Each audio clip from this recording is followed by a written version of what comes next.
ರಾಜ್ಯಗಳ ಈ ಒಂದು ಚುನಾವಣೆ ಫಲಿತಾಂಶ ಒಂದು ರೀತಿ ಕಾಂಗ್ರೆಸ್ಸಿನ ಒಂದು ಮುಂದಿನ ದಿವಸಗಳಲ್ಲಿ ಅದರ ಅಸ್ತಿತ್ವವನ್ನು ಕಳ್ಕೊಳ್ಳುವಂಥ ಒಂದು ಪರಿಸ್ಥಿತಿ ಉದ್ಭವಿಸಿದೆ.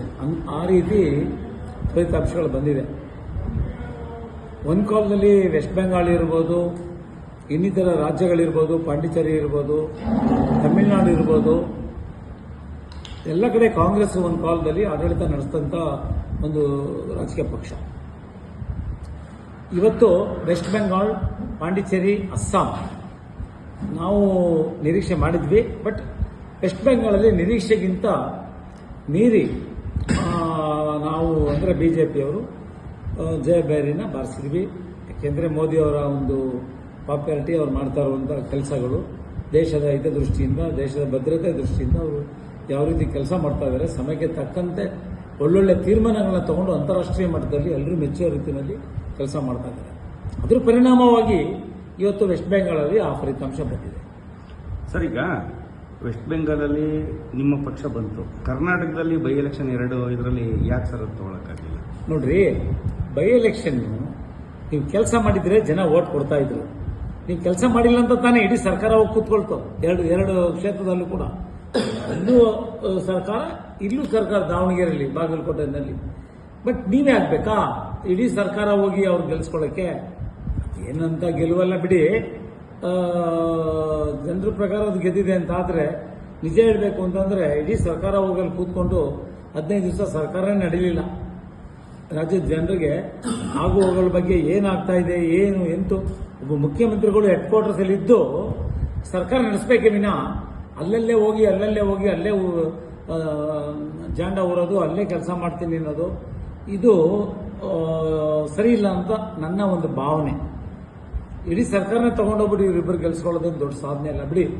ಈಗ ತಮಿಳುನಾಡಲ್ಲಿ ವಿಜಯ್ ಅವರು 108 ಇದು ಹೊಡೆದಿದ್ದಾರೆ, ಅದ್ರ ಬಗ್ಗೆ ನಾನು ಇದನ್ನ ನಿರೀಕ್ಷೆ ಮಾಡಿದ್ದೆ. ಖಂಡಿತ ಕೆಲವರು ಸುಮಾರು ಒಂದು ವಾರದಿಂದ ಚರ್ಚೆ ಮಾಡ್ತಾ ಇದ್ರು, ಇಲ್ಲೆಲ್ಲ ದಳಪತಿ ವಿಜಯ್ ಅವರಿಗೆ ಒಂದು 5 ಸೀಟ್ ಬರ್ಬೋದು, 10 ಸೀಟ್ ಬರ್ಬೋದು ಅಂತ ಅನೇಕರು ಲೆಕ್ಕಾಚಾರ ಹಾಕಿದ್ರು. ಆದರೆ ಇಡೀ ತಮಿಳುನಾಡಿನ ಫಲಿತಾಂಶನೇ ತಲೆ ಕೆಳಗಾಯ್ತು. ಇವತ್ತು ಅಂತ ಸ್ಟಾಲಿನ್ ಸರ್ಕಾರನ ಇವತ್ತು ಸೋಲಿಸಿ ವಿಜಯ್ ಗೆದ್ದಿದ್ದಾರೆ ಅಂದರೆ ಇವರ ಸರಳತೆ, ಇವರ ಪಾಪ್ಯುಲಾರಿಟಿ, ಇವರು ಚುನಾವಣೆ ಸಮಯದಲ್ಲಿ ಘೋಷಣೆ ಮಾಡಿದಂಥ ಅಂದರೆ ಮೆಚುರಿಟಿ ಒಂದು ದೊಡ್ಡ ಮಟ್ಟದಲ್ಲೇ ಅವರು ಒಂದು ಘೋಷಣೆಯನ್ನು ಮಾಡಿದ್ರು, ಜನರಿಗೆ ಅನುಕೂಲ ಮಾಡಿಕೊಡ್ತೀನಿ ಅಂತ.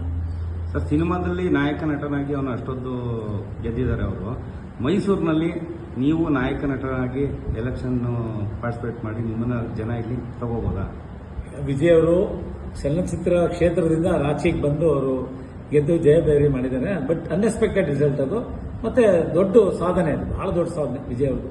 ಬಟ್ ಇಲ್ಲಿ ನಮ್ಮದು, ನಾನು ಮೊದಲೇ ರಾಜಕೀಯದ ಸಿನಿಮಾಗೆ ಬಂದಿದ್ದೀನಿ, ನನಗೆ ಏನು ಅಂತ ಒಂದು ಬದಲಾವಣೆ ಇಲ್ಲ. ಆದರೆ ಮುಂದಿನ ದಿವಸಗಳಲ್ಲಿ ನಮ್ಮ ಪಕ್ಷಕ್ಕೆ ನನ್ನಿಂದ ತುಂಬ ಅನುಕೂಲ ಆಗುವಂಥ ಸಾಧ್ಯತೆ ಜಾಸ್ತಿ ಇದೆ. ಯಾಕೆಂದರೆ ಈಗಲೇ ನಾನು ಈಗಾಗಲೇ 4 ಸಿನಿಮಾ ಮಾಡ್ತಾ ಇದ್ದೀನಿ.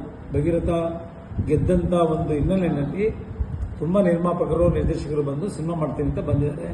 ಅದರಲ್ಲಿ ಸಮಾಜಕ್ಕೆ ಬೇಕಾಗುವಂಥ, ಈಗ ಅಲ್ಲೇ ನೋಡಿ ವಿಜಯ್ ಕೇಳಿದ್ರಿ, ದಳಪತಿ ವಿಜಯ್ ಅವರು ಹೆಂಗೆ ವಿಜಯ ಸಾಧಿಸಿದ್ರಿ ಅಂತ. ಬಟ್ ಅವರು ಆಯ್ಕೆ ಮಾಡ್ಕೊಳ್ತಿದ್ದಂಥ ಸಬ್ಜೆಕ್ಟ್, ಕಂಟೆಂಟ್, ಸ್ಟೋರಿ ಆ ರೀತಿ ಇರ್ತಾ ಇತ್ತು. ಜನರ ಪರ ಮತ್ತೆ ಸಮಾಜಕ್ಕೆ ಸಂದೇಶ ಕೊಡುವಂಥದ್ದು, ಅನ್ಯಾಯದ ವಿರುದ್ಧ ಅಂತ ಒಂದು ಸಬ್ಜೆಕ್ಟ್ಗಳನ್ನ ಆಯ್ಕೆ ಮಾಡ್ಕೊತಾ ಇದ್ರು. ಹಾಗಾಗಿ ನಾನು ಅಷ್ಟೇ ಆ ರೀತಿಯಾದಂಥ ಸಬ್ಜೆಕ್ಟ್ಗಳನ್ನೇ ಈಗ ಆಯ್ಕೆ ಮಾಡಿಕೊಂಡು ಪಾಳೆಗಿರಿ ಸಿನಿಮಾ ಮತ್ತೆ ಭಾಗ್ಯವಂತ ಆ ರೀತಿ ಮಾಡ್ತಾ ಇದ್ದೀನಿ ಸಿನಿಮಾಗಳು. ಸೊ ಅದು ಕೂಡ ಜನರಿಗೆ ಬೇಕಾಗುವಂಥ, ಸಮಾಜಕ್ಕೆ ಬೇಕಾಗುವಂಥ ಅದರಲ್ಲಿ ಮಾರ್ಗದರ್ಶನ ಇದೆ, ಮೆಸೇಜ್ ಇದೆ, ನಾನು ಕೂಡ ಮಾಡ್ತಾ ಇದ್ದೀನಿ. ಬಟ್ ರಾಜಕೀಯಕ್ಕೋಸ್ಕರನೇ ಸಿನಿಮಾ ಮಾಡ್ತಾ ಇದ್ದೀನಿ ಅಂತ ಅಲ್ಲ. ಸಿನಿಮಾ ಒಂದು ಅವಕಾಶ ಬಂದಿದೆ ನನಗೆ, ಜನರು, ಕರ್ನಾಟಕದ ಜನ ಆಶೀರ್ವಾದ ಮಾಡಿದ್ದಾರೆ ಭಗೀರಥನ ಗೆಲ್ಲಿಸಿ. ಹಾಗಾಗಿ ಒಂದು ಒಳ್ಳೆ ಅವಕಾಶ ಇದೆ, ಒಳ್ಳೆ ಮನರಂಜನೆ, ಎಂಟರ್ಟೈನ್ಮೆಂಟ್, ಜನರಿಗೆ ಬೇಕಾಗುವಂಥದ್ದು, ಕಲಾ ಸೇವೆ ಅಲ್ಲೂ ಮಾಡ್ತಾ ಇದ್ದೀನಿ. ಸೊ ಹಾಗಾಗಿ ಜನರ ನಿರೀಕ್ಷೆಗೆ ತಕ್ಕಾಗಿ ನಾನು ಕೂಡ ಸೀರಿಯಸ್ ಆಗ್ತೀನಿ.